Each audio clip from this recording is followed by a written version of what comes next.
Class 12 chemistry chapter 4 रासायनिक बलगति अभिक्रिया वेग या दर। इकाई समय में अभिकारक व प्रतिफल के सांद्रता में होने वाले परिवर्तन को अभिक्रिया वेग कहलाती है। अभिक्रिया वेग सांद्रता में परिवर्तन बटे समय। अभिकारक के लिए निगेटिव, प्रतिफल के लिए पॉजिटिव। औसत वेग या दर अभिकारक व प्रतिफल के कुल संद्रण में समय के साथ होने वाली कुल परिवर्तन को औसत वेग या दर कहते हैं। रिएक्टेंट प्रोडक्ट, रिएक्टेंट में माइनस लगता है, प्रोडक्ट में प्लस लगता है। Reactant minus product plus. तात्क्षणिक दर या वेग किसी विशेष क्षण क्षणिक किसी विशेष क्षण में अभिक्रिया का वेग तात्क्षणिक दर कहलाते हैं। इसे आर इन से सूचित किया जाता है। इसे आर इन से सूचित किया जाता है।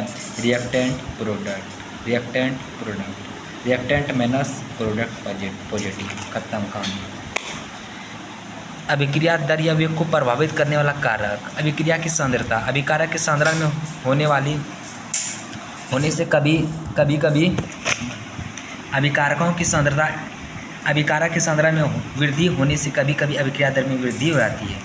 अभिकारक के सांद्रण में वृद्धि होने से कभी कभी अभिक्रिया दर में कमी हो जाता है। अभिकारक के सांद्रण में वृद्धि होने से कभी कभी अभिक्रिया दर में कोई परिवर्तन नहीं होता है। अभिकारक की प्रकृति आयनिक अभिक्रिया आणविक अभिक्रिया दर से अधिक है। गैसीय अभिक्रिया दर द्रव अभिक्रिया से अधिक है। ठोस अभिक्रिया से अधिक है। आयनिक और कार्बनिक अभिक्रिया दर से अधिक है। ताप के प्रभाव पर प्रति 10 डिग्री सेल्सियस बढ़ेगा, अभिक्रिया दर 2 या 3 गुना बढ़ेगा। अभिक्रिया के पृष्ठ क्षेत्रफल अभिकारक के पृष्ठ क्षेत्रफल जितना कम होगा अभिक्रिया दर उतना ही तीव्र होगा। साइड द्रव्यमान क्रिया के नियम।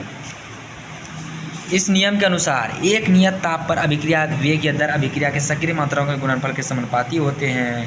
द्रव्यमान क्रिया के नियम। इस नियम के अनुसार नियत ताप पर अभिक्रिया दर अभिक्रिया के सक्रिय मात्राओं के गुणनफल के समानुपाती होते हैं। A plus A B C plus C. वेग समीकरण वह वेग व्यंजक जिसमें किसी अभिक्रिया वेग को अभिकारक के मोलर सांद्रता के पद पर घातांक लगाकर व्यक्त किया करते हैं उसे वेग समीकरण कहा जाता है। A plus B C plus T. R समानुपाती ए बी सी रस समीकरण मिति गुणांक ए और बी अभिकारक की सांद्रता पी और क्यू प्रायोगिक मान पी और क्यू ए बी समान हो सकते हैं और नहीं पी प्लस क्यू को टी। अभिक्रिया वेग और वेग स्थिरांक में अंतर। इकाई समय में अभिकारक के सांद्रण परिवर्तन अभिक्रिया वेग कहते हैं। इकाई मोलर सांद्रण के स्थिति में अभिक्रिया वेग स्थिरांक कहलाते हैं। अभिकारक के सांद्रण पर निर्भर करता है। यह अभिकारक के सांद्रण पर निर्भर करता है। यह अभिकारक के सांद्रण पर निर्भर नहीं करता है। अभिक्रिया प्रारंभ हो जाने पर वेग में कमी आ जाती है या स्थिर रहता है। इसका मात्रक मोल लीटर निर्भर सेकंड निर्भर होता है। इसका मात्रक कोटि के मान पर निर्भर करता है। कोटि क्या है? वेग समीकरण में सांद्रण पदों के घाताओं का योग कोटि कहलाती है। A plus B C plus C P plus Q कोटि। आणविकता किसी सरल अभिक्रिया में भाग लेने वाले अणुओं की संख्या आणविकता कहलाती है। 1H2 NO2 N2 2H2O M बराबर 1 2HiH2 प्लस I2 M बराबर 2। आणविकता और कोटि में अंतर लिखें। आणविकता ये अभिकारक के अणुओं पर निर्भर करता है। ये अभिकारक के सांद्रण परिवर्तन पर निर्भर करता है। यह रासायनिक समीकरण द्वारा निर्धारित किया जाता है। यह प्रायोगिक आंकड़ा है। यह केवल सरल अभिक्रियाओं के लिए लागू होता है। यह सरल व जटिल दोनों अभिक्रियाओं के लिए लागू होता है। यह ताप और सांद्रण पर निर्भर नहीं करता। यह ताप और सांद्रण पर निर्भर करता है। इसका मान 3 से अधिक नहीं होता है। यह पूर्णांक या भिन्नात्मक हो भी सकता है। अभिक्रिया वेग पर ताप का प्रभाव। ताप में वृद्धि करने पर अभिक्रिया वेग सामान्यतः 2 या 3 गुना बढ़ जाता है। टक्कर सिद्धांत कुल टक्करों का अत्यंत कम भाग ही अभिक्रिया कराने में सक्षम होता है। अभिक्रिया करने वाली टक्कर प्रभावकारी टक्कर, अभिक्रिया नहीं करवाने वाले टक्कर अप्रभावकारी टक्कर कहलाते हैं। अरेनियस टक्करों का सिद्धांत अभिकारक के अणुओं के टकराने से अभिक्रिया प्रारंभ होती है। अणुओं का उचित दिशा में टकराना आवश्यक होता है। अभिक्रिया संपन्न होने के लिए अणुओं के पास इतनी ऊर्जा होनी चाहिए कि वो संक्रयित संकुल बना सके। संक्रयित संकुल तब तक नहीं बना सकते जब तक आप ऊर्जा अवरोध को पार नहीं कर सकते हैं। देहली ऊर्जा अभिक्रिया संपन्न होने के लिए अणु में उपस्थित न्यूनतम ऊर्जा देहली ऊर्जा कहलाती है। इसे E0 से सूचित किया जाता है। संक्रियण ऊर्जा देहली ऊर्जा प्राप्त करने के लिए आवश्यक न्यूनतम ऊर्जा सक्रियण ऊर्जा कहलाती है। इसे EA से सूचित किया जाता है।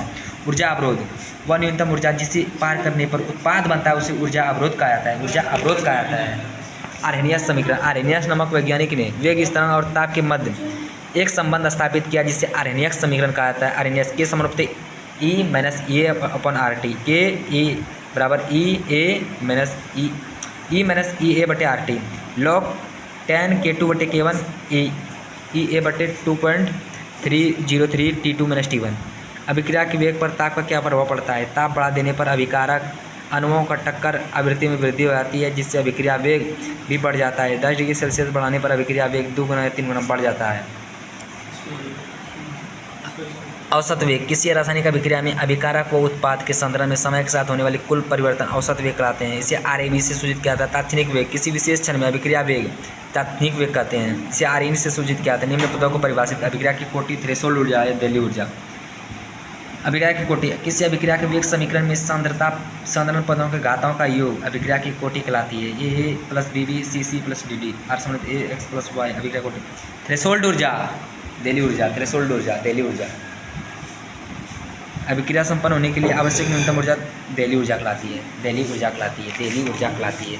सक्रियण ऊर्जा किसी अणु को दहलीय ऊर्जा प्राप्त करने के लिए, किसी अणु को दहलीय ऊर्जा प्राप्त करने के लिए आवश्यक न्यूनतम ऊर्जा सक्रियण ऊर्जा कहलाती है। इसे ES से सूचित किया जाता है। वेग स्थिरांक व सक्रियण ऊर्जा में संबंध आर्हेनियस समीकरण से।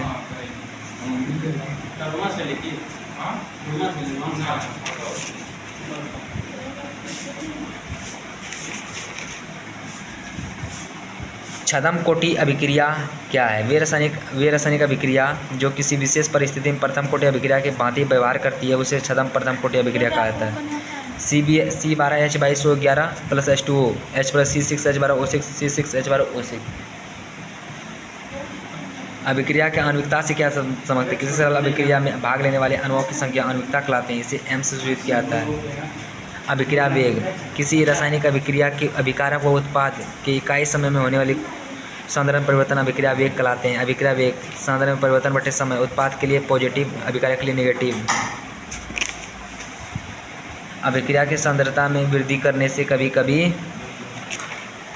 अभिक्रिया के वेग निम्न कारकों पर निर्भर करते हैं। अभिक्रिया की सांद्रता अभिकारक की सांद्रता में वृद्धि करने से पर कभी कभी अभिक्रिया दर में वृद्धि हो जाती है। अभिकारक में वृद्धि करने से कभी कभी अभिक्रिया दर में कमी आ जाती है। रूप न घटाव अभिक्रिया के सांद्रता में वृद्धि करने से कभी कभी अभिक्रिया दर में प्रभाव नहीं पड़ता है। अभिकारक का पृष्ठ क्षेत्रफल अभिकारक के पृष्ठ क्षेत्रफल में वृद्धि होने से अभिक्रिया वेग में वृद्धि हो जाती है। ताप का प्रभाव प्रति 10 डिग्री सेल्सियस ताप में वृद्धि से अभिक्रिया वेग 2 या 3 गुना बढ़ जाता है। अभिक्रिया वेग पर ताप का प्रभाव किस प्रकार पर आर्हेनियस समीकरण लिखें? ताप बढ़ाने पर अभिकारक के अणुओं के टक्कर आवृत्ति में वृद्धि हो जाती है, जिससे अभिक्रिया वेग में भी वृद्धि हो जाती है। अर्थात प्रति 10 डिग्री सेल्सियस ताप में मन वृद्धि होने से अभिक्रिया वेग 2 गुना या 3 गुना बढ़ जाता है। आर्हेनियस समीकरण से वह अभिक्रिया जो अभिकर्मक की इकाई की सांद्रता पर निर्भर करता है उसे प्रथम कोटि अभिक्रिया कहता है। प्रथम कोटि अभिक्रिया है ये। इसी रासायनिक अभिक्रिया में वेग समीकरण के सांद्रता पदों घातों का योग अभिक्रिया की कोटि कहलाती है।